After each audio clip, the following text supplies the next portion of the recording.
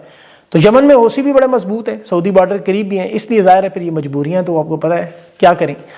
ایران کو سمجھانے کی کوشش کی جا رہی. دیکھیں ایران کا معاملہ پہلے آپ کو تھوڑا سا بتاؤں, یہ اسرائیل سے 2400 کلومیٹر دور ہے, ان کی کوئی اسرائیل سے علاقے کی جنگ نہیں ہے, کوئی زمین پانی تیل تجارت کاروبار کوئی تنازع نہیں, دور دور تک بالکل الگ تھلگ ملک ہے. ایران اسرائیل کو بس تسلیم نہیں کرتا. 58 اسلامی ممالک میں واحد ملک ہے جو فلسطین کی آزادی کے لیے وہاں مزاحمت کاروں کی مدد بھی کرتا رہا. لبنان میں بھی اسرائیل کے جو مخالف گروپ ہیں ان کی بھی مدد کرتا رہا. اب اگر کل فلسطین اگر آزاد ہو جائے انشاءاللہ تو انہیں کوئی فائدہ نہیں ہونا, نہ کوئی تجارت, نہ کوئی تیل, نہ کوئی گیس, نہ کوئی معیشت. انہیں فلسطین سے کوئی دور دور تک مدد کی وہ توقع نہیں ہے ان کو, بلکہ نقصان ہے بہت بڑا. فلسطین کے نام پر کے سارے رہنما شہید ہو گئے. اسرائیل کے ان کے ساتھ کوئی جھگڑا صرف یہ ہے بیت المقدس کو آزاد کروانا. اور پھر جو لوگ مسلک کا معاملہ لاتے ہیں, دیکھیں فلسطین تو اہل سنت ہے, ایران اہل تشیع ہے, مسلک کی تو جنگ ہی نہیں. لیکن کچھ بیوقوف لوگوں کی میں پوسٹیں دیکھتا ہوں کبھی کبھی, ایران نے تو آذربائیجان کے ساتھ لڑائی لڑی تھی کہ وہ ایک اہل تشیع ملک ہے لیکن اسرائیل کا ساتھی تھا. وہ ڈاکٹر اسرار احمد کا آپ سنتے ہیں, بڑا مشہور ایک کلپ ہے, اس میں انہوں نے کہا تھا کہ یہ ایران کی وجہ سے اسلام زندہ ہو رہا ہے. اب یہ نظر آ رہا ہے, اور اس میں کوئی مذہب اور مسلک نہیں ہے, کوئی نہیں ہے, صرف اور صرف نظریہ ہے. علامہ اقبال کو ایران میں بڑا پڑھا جاتا ہے, شہید علی خامنائی نے ان پر تقریباً PhD بھی کی ہوئی تھی. آپ علامہ اقبال کے وہ اشعار دیکھیں, اقبال نے زندگی کا فلسفہ دیا, جیسے شہادت ہے مطلوب و مقصود و مومن, نہ مال غنیمت نہ کشور کشائی, یا مرد خدا کا عمل عشق سے, یا وہ ایک شعر ان کا بڑا زبردست, عشق ہے اصل حیات موت اس پر حرام. تو یہ جو ہم شعر تو پڑھتے رہے ساری زندگی, لیکن پتہ چل جیسے ایک اور تھا, آسمان تیری لہت پہ شبنم افشانی کرے. یہ وہ سارے جذبہ ہمیں ایران کے رہنماؤں میں نظر آئے. یہاں ابھی جنگ کے دنوں میں دیکھ رہا تھا, خواتین اپنا سونا حکومت کو ہدیہ دے رہی ہیں, لائنیں لگی ہوئی ہیں وہاں کہ عورتیں اپنی چوڑیاں زیورات اتار اتار کے ایک دوسرے سے سبقت حاصل کر رہی ہیں. یہ غیرت مند قوم ہے, مشکل حالات میں بھی کسی کے آگے ہاتھ نہیں پھیلا رہی. آفرین ہے ان لوگوں پہ, یقین کریں. اب ایران کی جو عوام اس وقت سڑکوں پر موجود ہے, اس کا فائدہ دیکھیں کہ ایران کے پولیس چیف نے آج کہا کہ آپ کے میدان میں اس طرح رہنے کی وجہ سے گزشتہ رات بغاوت کا ایک بہت بڑا خفیہ منصوبہ ناکام ہو. یہ پولیس چیف کہہ رہا تھا کسی بڑی رہنما کی شہادت پر دکھی نہ ہو, غمزدہ نہ ہو, فخر کریں کہ ہم میدان جنگ میں. ان کی 6000 سالہ تاریخ دیکھیں تو یہ ملکوں پر حملے نہیں کرتے. یہ جتنی پروکسی وار شام, لبنان, عراق, فلسطین, یمن, صومالیہ, لیبیا میں ہے, وہ اس لیے کہ اسرائیل کے سامنے سرنڈر نہیں کرنا چاہتے. آپ تمام عرب ممالک کا حال دیکھیں, یہ سارے اسرائیل کے سامنے سجدہ ریز ہیں. اسرائیل کو محفوظ رکھنے کے لیے, صرف ایران کی حمایت ختم کرنے کے لیے انہوں نے شام میں احمد شرح, جس کے سر پر امریکہ نے قیمت رکھی تھی, اسے صدر بنایا. اب جو لبنان کے ساتھ معاملہ ہے وہ بھی زمینی راستہ ہے, ختم کرنے کی کوشش ہے, اور لبنان کو ملبے کا ڈھیر بنایا ہوا ہے. شام میں وہاں یہ کامیاب ہو گئے, اور آج دیکھیں شام کے حالات, گولان کی پہاڑیاں ہوں یا شام کے شہر ہوں, یہ اسرائیل کے نشانے پر ہیں, وہ کچھ بھی نہیں کر سکتے. اب یہاں امریکہ اور اسرائیل صرف یہ چاہتے ہیں کہ ایران میں بھی ایسا ہی جس طرح شام میں ہوا یا لبنان میں, اسی طرح اپنی سلطنت بڑھانے میں, اپنے آپ کو محفوظ رکھنے کے لیے کوئی رکاوٹ نہ ہو. اب آپ دیکھیں اس جنگ کا جو سب سے اہم معاملہ جو آپ کو سمجھنا ہے کہ ایران دیکھیں اپنے نظریے پر قائم رہا. یہ مہنگی ترین جنگ, $1 بھی انہوں نے نہیں مانگا. جو جنگی حکمت عملی تھی ان کی آبنائے ہرمز کی, وہاں سے 90 شپ آبنائے ہرمز سے گزرے ہیں, جس کی ایکسپورٹ سے یہ ملینز آف بیرل تیل جو ایران پچھلی دہائیوں میں نہیں بیچ سکا, بڑے آرام سے بیچ رہے ہیں, اور بھاری قیمت پر. چین کے علاوہ یاد رکھیں اس میں ایران اپنا وہ نقصان سارا پورا کر لے گا جو ہوا, جیسے کویت عراق جنگ میں ہوا. آبنائے ہرمز میں سے تقریباً 150-200 جہاز گزرتے تھے, اب صرف 15 گزر رہے ہیں, کیونکہ تیل کی قیمتوں میں 40% اضافہ ہوا ہے. $60 بیرل سے $100, بلکہ 107 تک بھی گیا. ایران کا منصوبہ بھی ہے قیمتیں اس طرح بڑھتی رہیں, وہ اپنے جنگ کا نقصان پورا کریں. اسی لیے آج برطانیہ, فرانس, جرمنی, اٹلی اور ہالینڈ نے, جاپان سمیت, انہوں نے آبنائے ہرمز پہ بیان دیا کہ راستہ کھلوانے کے لیے وہ کوشش کریں گے, مدد کریں گے. اب پتہ نہیں وہ جنگی مدد کریں گے یا مذاکرات کریں گے, اب یہ دیکھنا ہے. اور اس میں مجھے لگتا ہے پاکستان کا بڑا اہم کردار ہوگا, وہ میں آگے چل کے آپ کو بتاتا ہوں. دوسری طرف ابھی وال اسٹریٹ کی میں خبر دیکھ رہا تھا جس میں $200 ارب پینٹاگون نے فنڈ مانگا. $200 ارب. یہ اتنی مہنگی جنگ بن چکی ہے کہ اگر یہ 1 مہینہ اور جاری رہا تو ماہرین کا کہنا ہے کہ امریکہ کی جنگ شاید $1 خرب تک پہنچے. 1 خرب. اور یہ صرف امریکہ کا حال نہیں ہے, آپ دیکھیں جو درجنوں فوجی بھی امریکی اس میں مارے گئے, ان کے خاندان والے سینٹ اور ہیئرنگ سماعت, کانگریس میں سماعت میں جواب مانگ رہے ہیں کہ ٹرمپ کی ناکامی کا. اور جو استعفیٰ دینے والا بھی جو کینٹ, آپ کو پتہ ہے دہشت گردی کا ڈائریکٹر, اس کے خلاف خفیہ معلومات کا ٹرمپ نے کیس شروع کر دیا کہ اس نے کہا تھا جنگ امریکہ کے مفاد میں نہیں ہے, اسرائیل کی لابی کے دباؤ پہ. اب اس 3 ہفتوں کی جنگ میں جو ایران کا نقصان آپ کو نظر آ رہا ہے, اس سے دگنا نقصان اس وقت اسرائیل کا بھی ہو رہا ہے. TRT نے جو رپورٹ شائع کی کہ $13 ارب قومی بجٹ میں مانگے انہوں نے, اور سینکڑوں ملینز آف ڈالر جو ہے ان کے بینکوں سے نکلوائے جا رہے ہیں کہ وہ خراجات کنٹرول سے باہر ہیں. یہاں دیکھیں جو ایلیکس کامن ان کا سب سے بڑا معاشی ماہر ہے، اس نے کہا کہ چھوٹے اور درمیانے درجے کا جو بزنس ہے اسرائیل میں وہ اب تنخواہوں دینے کے قابل نہیں ہے۔ ایران کے حملوں میں جو میزائل استعمال ہو رہے ہیں یا پھر حزب اللہ کے جو آ رہے ہیں راکٹ شاکٹ، اسی میں ساری معیشت جو لے کے ڈوب رہا ہے وہ اسرائیل کی معیشت کا یہ حالات ہے کہ $3 ارب یہ اپنی دفاعی میزائل سسٹم پر صرف ہر ہفتے میں لگا رہے ہیں، اور پورا اسرائیل کا کاروبار اس وقت معاشی سرگرمیاں سب کچھ تباہ ہو چکا ہے۔ وہاں دکانداروں کے انٹرویوز دیکھو کہہ رہے ہیں 90% کام تو ختم ہو چکا ہے، اگر 1 مہینہ وہ کہتے ہیں اگر یہ چلا اس طرح تو ہم بالکل ختم ہو جائیں گے۔ ان کی کنسٹرکشن، ان کی ٹیکنالوجی، ان کی سیاحت، ان کی سب کچھ زیرو ہو چکا ہے۔ ابھی وہاں تل ابیب کی مشہور و معروف سڑکوں پر وہ دکھا رہے جیسے قبرستان کا سناٹا ہے، لوگ اپنے گھروں میں بنکروں کے نیچے چھپے ہوئے ہیں، میزائل حملے ہو رہے ہیں۔ پھر اسرائیل کے خود معاشی ماہرین کہہ رہے ہیں کہ یہ 78 سال کی ہماری تاریخ کا سب سے خطرناک دور ہے، جو کورونا سے بھی شاید زیادہ بڑھ گیا، اور پھر اس میں کرپشن بھی بڑی ٹکا کے ہو رہی ہے۔ یاد رکھیں مذہبی حکومتی عہدیداروں کے پاس جنگ کا مال بھی جا رہا ہے، جیسے یوکرین کے صدر نے اس میں اربوں ڈالر کمائے، تو یہ لوٹ مار بھی علیحدہ چل رہی ہے جس کے ظاہر نقصانات ہیں۔ امریکہ میں بھی دیکھیں دی اکانومسٹ نے جو آرٹیکل آج ثبوت کے طور پہ پیش کیا کہ یہ جنگ اتنی بڑی ہو چکی ہے کہ ٹرمپ جو ایپسٹین فائلوں سے توجہ ہٹانے کے لیے یہ جنگ شروع کر چکا تھا، اب شاید ایپسٹین فائلیں اس سے توجہ ہٹانے کے لیے جاری کر دے، مطلب اتنا بڑا معاملہ ہے۔ اکانومسٹ جو کہہ رہا ہے کہ ڈونلڈ ٹرمپ چونکہ سیاستدان نہیں ہے اور یہ ایک سور لوزر یعنی روندو ہے، وکٹیں اٹھا کر بھاگ جانے والا، پولیٹیکل سطح پر مڈ ٹرم ظاہر الیکشن ہارنے کا معاملہ، اور یہ ایسا کوئی قدم اٹھا سکتا ہے جو خطرناک ہو، اور اس میں ایٹمی حملے کی بات بھی ہے۔ بظاہر وہ بڑا مشکل کام ہے بہرحال، لیکن بات ضروری ہے۔ اور عرب دنیا کے حالات تو آپ دیکھ کے حیران رہیں گے، ان کی تو ایک چھوٹی سی مثال سے ان کی ترجیحات کا پتہ چلتا ہے۔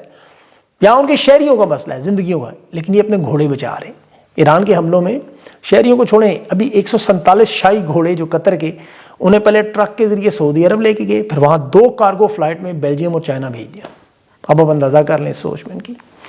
اور امریکہ اسرائیل کی تو دیکھیں یہ مس کیلکولیشن تھی، ایران کے انہوں نے جو لوگ شہید کیے، پوری رجیم، وہ سارے نرم مزاج معتدل ذہن رکھنے والے، ڈائلاگ پہ یقین رکھنے والے تھے۔ اب جو سامنے آئے وہ کہہ رہے ہیں سب کچھ تو کھو بیٹھے ہیں، پہلے سے زیادہ سختی میں جنگ میں آنا ہے، پہلے سے زیادہ میزائل بنانے ہیں، بلکہ ایٹمی معاملات کی طرف جانا ہے۔ تو مشرق وسطیٰ کے حالات بھی پھر دیکھیں اسی طرح، وہ بھی تباہی بربادی کی طرح میں 57 ملک تھے، آج صرف 10 نظر آ رہے ہیں، 10 ملک، اور وہاں ٹرمپ اور نیتن یاہو نہیں تھے، ورنہ یہ بورڈ آف پیس پارٹ 2 نظر آ رہا، بندہ ان کے ساتھ بھی کوئی نہیں، ڈرا دھمکا کے جس طرح ان 10 کو بھی اکٹھا کیا گیا ہوگا۔ اور پاکستان میں بھی حالات دیکھیں کہ فیلڈ مارشل کی اہل تشیع علماء سے ملاقات ہوئی، 1 گھنٹے کا خطاب تھا، کسی کو بولنے نہیں دیا، موبائل فون لے لیے، اور بڑا سختی سے بات چیت ہوئی کہ جی ایران کے ساتھ چین اور پاکستان تو ہیں۔ وزیر خارجہ نے دیکھیں ہمارے لیے ٹویٹ بھی کی، اور علماء کو یہاں تک کہا گیا کہ اگر آپ کو بہت شوق ہے ایران سے وفاداری کا تو پھر آپ ایران چلے جائیں، اندازہ کریں، دوسرے ملک میں کچھ ہو تو پاکستان میں ماحول خراب نہ کریں، ملٹری عدالتوں سے سزائیں دیں گے۔ یہ جو گلگت میں بھی کچھ فوجی بھی آپ کو مارے گئے، اس کو بھی بڑا غصہ تھا۔ پھر انہوں نے سعودی عرب اور عرب امارات کا دفاع بھی کیا، فیلڈ مارشل نے کہا وہاں پر کوئی امریکی اڈا نہیں ہے، حالانکہ امریکہ خود مان چکا ہے۔ یہ وزیر دفاع کا بیان آپ نے دیکھا ہوگا، وہاں 13 جو فوجی شہید ہوئے وہ کیا آسمان پہ تھے، پھر جہازوں کے فیول بھرنے سے لے کے گفتگو، فلائٹ ٹریکر، ریڈار پر یہ چین سمیت پکڑ چکے ہیں۔ اسرائیلی فضائیہ کے، سعودی عرب کی، آپ کو پتہ فضا سے جہاز گزرتے ہیں، بمباری کرتے ہیں، لیکن یہ یہاں علماء سے انہوں نے بات کر رہے تھے کہ سعودی عرب سے ہمارا معاہدہ ہے، اگر انہوں نے بلا لیا تو ہمیں جانا پڑے گا، حالانکہ اس میں پارلیمنٹ میں دفاعی ڈیل کی کوئی مینڈیٹ تائید نہیں ہے، یہ صرف فرد واحد کا فیصلہ ہے، فارم 47 حکومت، جسے حکومت ہی نہیں کو مانتا۔ اب اس ملاقات میں جو مجھے لگ رہا ہے کہ پاکستان کو شاید جنگ میں شامل ہونے کے دباؤ بڑھایا جا رہا ہے، اور وہ ظاہر ہے ابنائے ہرمز میں تیل کے شپ گزارنے کے لیے ہوگا، اور اس کے بدلے میں عمران خان کو قید میں رکھیں گے، یہی شرط ہوگی، حکومت چلائیں، مالی مدد کے جھوٹے دعوے بھی ہوں گے، MOUs بھی سائن ہوں گے، آپ افغانستان جنگ لگائیں یا کوئی اور بھی ڈرٹی لانڈری دھلوا لیں سے، لیکن دیں گے کچھ نہیں۔ عمران خان کے معاملے پر خاموش رہیں گے، یہی آپ کے لیے بڑا ہے، ظاہر ہے وہ باہر سسٹم گر دیتے ہیں، ڈر ہے۔ ہاؤس آف لارڈز کا ورنہ برطانیہ سے جو بیان عمران خان کے انسانی حقوق کے حوالے سے، جیل میں سلوک کے حوالے سے ہے، یہ حکومت معمولی سی حکومت ہے، فارم 47 ماننے پر تیار نہیں۔ عام حالات میں آپ سوچ سکتے ہیں کہ پاکستان برطانیہ کی بات نہ مانے، لیکن ظاہر ہے ان کی ضرورت ہے، اس لیے ڈرا دھمکا رہے ہیں۔ جمائمہ خان کے بھی اطاعت تالڑ کے بیان پہ کہا کہ بچوں سے بات عید پہ کروائیں گے، لیکن نائکوپ لے کر وہ اس لیے بلانا چاہتے ہیں کہ پاکستانی شہری بن کر آئیں، ویزا نہ لیں۔ پہلے تو ان کے پاس نائکوپ ہے ہی نہیں، ضرورت نہیں، دوسرا پاکستانی شہری بن کر وہ آئیں تاکہ یہاں کہہ دیں جی پاکستان کا قانون توڑا ہے، گرفتار کر لیں، ظاہر ہے اس پہ تو قواعدات ہو سکتی ہے، اسی لیے یہ ویزا جاری نہیں کر رہے۔ اور عمران خان کے عید کے کپڑے بھی نہیں انہوں نے لینے دیے، وہاں کوٹ لکھپت میں جو قیدی ہیں انہیں بھی، اور عمران خان کو بھی نماز ادا نہیں کرنے دینی انہوں نے۔ اور نماز کا تو آپ کو پتہ ہے یزید والا کام ہے، پڑھنے نہیں دینی کسی کو، جیسے ہندوستان میں یاسین ملک کو نہیں پڑھنے دی جاتی. لیکن اللہ سے ڈرنا چاہیے اور اپنے انجام کا سوچنا چاہیے. دیکھیں خان سے جس نے بھی زیادتی کی اس کا انجام یاد رکھیں. ابھی وہ توشہ خانہ کیس کا وہ ایک صحافی رانا ابرار، اس نے بڑے جھوٹے الزامات لگائے تھے، اس دنیا سے رخصت ہوا پراسرار بیماری. میں اس کی تفصیل میں نہیں جاتا، لیکن عمران خان کے اوپر جس نے ظلم کیا آپ ان کا ریکارڈ دیکھ لیں.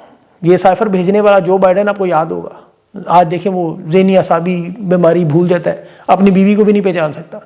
طاقتور امریکہ آج دنیا کے چھوٹے چھوٹے ممالک کی محنت ارلا کر آئیں مدد کریں. سفارتی سطح پہ تنہا دوسرے نمبر پر دنیا میں پہنچ گئے، دنیا سے جن سے نفرت کا معاملہ اسرائیل کے بعد. جنرل باجوہ جس نے خان کی حکومت گرائی، وہ باتھ روم میں الٹا سیدھا گرا، دماغ کا حصہ بھی مفلوج ہوا. اربوں روپیہ خاندان نے جمع بھی کیا، جو الزامات آتے رہے آج اسی خاندان کو پہچاننے قابل نہیں رہا. عرب ممالک کو دیکھ لیں، خان کو بے گناہ جیل میں اس کی حکومت گرانے میں ایک بڑا کردار تھا ان کا. آج ان کی معیشت کے حالات دیکھیں، ان کی بادشاہت کے حالات دیکھیں. آج یہ بھی دنیا کے چھوٹے چھوٹے ملکوں کی محنت ارلا کر رہے ہیں. بادشاہت خطرے میں ہے. یہ جو فارم 47 کے لائے گئے اور انہیں لائے گئے، دیکھیں ان لوگوں کی صرف آپ حالت دیکھیں. انہوں نے بھی جو قرضہ لیا ہے، ہر ایک منٹ کا $40,000 پچھلے 3 سال میں بنا ہے.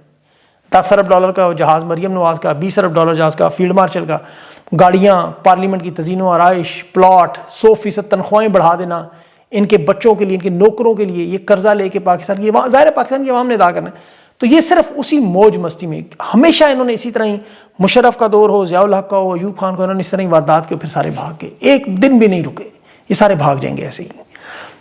اب پاکستان کی قوم کو یہ سوچنا ہے. دیکھیں سہیل آفریدی کو ٹارگٹ کرنے کی کوشش کر رہے ہیں، ظاہر عید سے پہلے دباؤ ڈال رہے ہیں. ابھی شہزاد اکبر صاحب نے بھی بات کی ہے. اور اب وہ ٹارگٹ کس لیول پہ کر رہے ہیں، کیا لیگل فریم چارجز کریں گے یا ان کی جان کو خطرہ ہے. دونوں حالتوں میں میرے خیال میں سہیل آفریدی کو اب یہ فیصلہ کرنا ہوگا اور انہیں یہ سامنے آنا ہوگا، عوام کو اکٹھا کرنا ہوگا، دباؤ بڑھانا ہوگا. جو ان کا عوامی آپ کو پتہ طاقت ہوتی ہے پرامن انداز میں، تو وہ کوشش کریں اپنی اس پورے سلسلے میں. اور باقی کل بہت سی جگہ پر عید بھی ہے، اس کوشش کریں کہ اس پہ بھی کل تفصیل سے کچھ اہم اور ڈفرینٹ بات کروں. اپنا خیال رکھیں، مجھے اجازت دیں. اللہ حافظ.